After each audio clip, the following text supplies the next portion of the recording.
Pour moi, s'engager, c'est d'abord un acte volontaire, donc c'est pour aider les personnes. Donc moi, je fais un service civique avec les seniors, donc le but, c'est de lutter contre l'isolement. Donc ça m'apporte beaucoup professionnellement, mais surtout sur le point personnel, parce que je pense que les seniors m'apportent beaucoup et que je leur apporte aussi beaucoup. Apporter des cadeaux au Père Noël vert du Secours populaire. Participer et organiser des collectes au profit des Restos du Cœur. Réalisation de scénettes de prévention.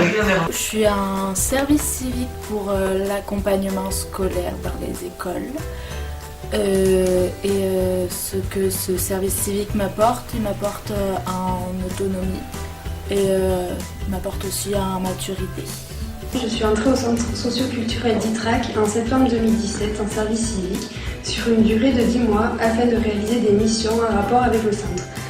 Cela m'a permis de passer mon BAFA financé par la structure.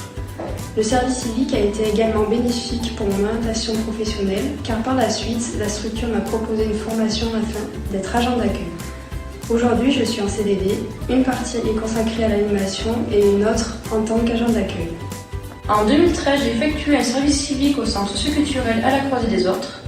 Le service civique a été un tremplin pour ma vie professionnelle, car il m'a permis de me former au BAFA, qui a été financé par la structure, et il m'a permis également de découvrir le métier d'agent d'accueil que je ne connaissais pas auparavant. À la fin de mon service civique, le centre socioculturel m'a proposé un CDD avec une formation d'agent d'accueil. J'ai donc passé un bac professionnel gestion-administration que j'ai obtenu. À la suite de mon CDD, j'ai signé mon CDI. Je suis actuellement agent d'accueil au centre socioculturel à la Croisée des Autres. Je me suis engagée dans un service civique pour l'accompagnement à la scolarité, afin de m'engager auprès des enfants et de pouvoir tout simplement leur apporter de l'aide. Le service civique, c'est avant tout s'engager à des fins personnelles, mais pour les autres prioritairement. Pour moi, l'engagement, c'est donner de mon temps. C'est pour cela que je suis bénévole au centre social de Saint-Flour pendant les vacances scolaires. Cela me permet de me sentir utile et d'apporter de mon aide. Pour moi, l'engagement, c'est faire du bénévolat, que ce soit dans les associations ou au centre social de Saint-Flour. Il y a un an, j'étais en formation pâtisserie, donc je viens prêter mon aide pour les ateliers cuisine.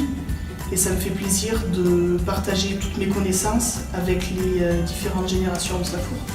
Pour moi, l'engagement, c'est donner de son temps bénévolement. C'est pour cela que je fais partie de l'association diocésaine de Saint-Flour. J'ai en charge un groupe de jeunes et cela me permet de me sentir utile. Alors moi, l'année dernière, j'ai fait un service civique ici au centre social ALC qui m'a énormément apporté puisque grâce à ça, j'ai pu découvrir et trouver ma voie professionnelle, on va dire, donc l'animation.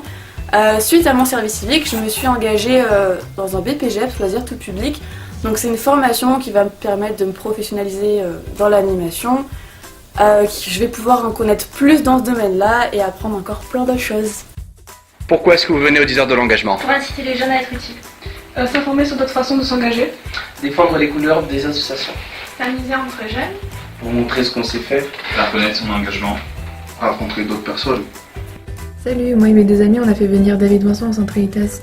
C'est un humoriste qu'on a connu grâce à sa première partie au spectacle de Kev Adams à Aurillac. C'était un engagement pour nous trois qui nous tenait vraiment à cœur. On a préparé ça pendant quelques mois et le jour J, c'était une soirée inoubliable. Alors la raison de ma venue à l'E2C, c'est que j'avais arrêté l'école très tôt, c'est-à-dire à l'âge de 16 ans. Ce qui m'a aidé, c'est les formateurs, ils étaient bons, je dirais même pas mauvais du tout. Il se trouvait que j'aurais pu travailler dans le domaine de l'animation, donc j'ai fait plusieurs choses. Au final, non, c'est pas ce qui m'intéressait. Et à la suite de ça, c'est vrai que j'avais toujours pas vraiment d'idée. Et j'ai fait un service civique avec des jeunes de mon âge, où j'ai travaillé pour des associations diverses comme Emmaüs, Secours populaire. Et ça, c'était vraiment une très très bonne expérience. Ouais. Et un fait marquant de l'E2C, j'avais fait du soutien scolaire avec de jeunes enfants en mathématiques. Et ça m'a marqué, ouais, parce que tout le savoir que j'avais pu obtenir, j'ai pu le redistribuer d'une certaine manière, vous voyez. Et ça, c'était gratifiant. Ouais. Mon but, maintenant, ce serait de terminer ma licence de lettres modernes. Pour vous, l'engagement des jeunes, c'est quoi? Solidarité. Valoriser la diversité. Esprit collectif. Intergénérationnel. Découvrir les autres. Faire des rencontres. Bénévolat. Interculturel. L'envie d'être utile. Prendre confiance en soi. Générosité. Lutter contre les préjugés. Faire bouger les choses. Association. J'ai arrêté l'école assez tôt, donc la mission proposée par le centre social m'a permis de me réinsérer dans le monde social et de me former en étant avec différents publics qu'accueille ma structure.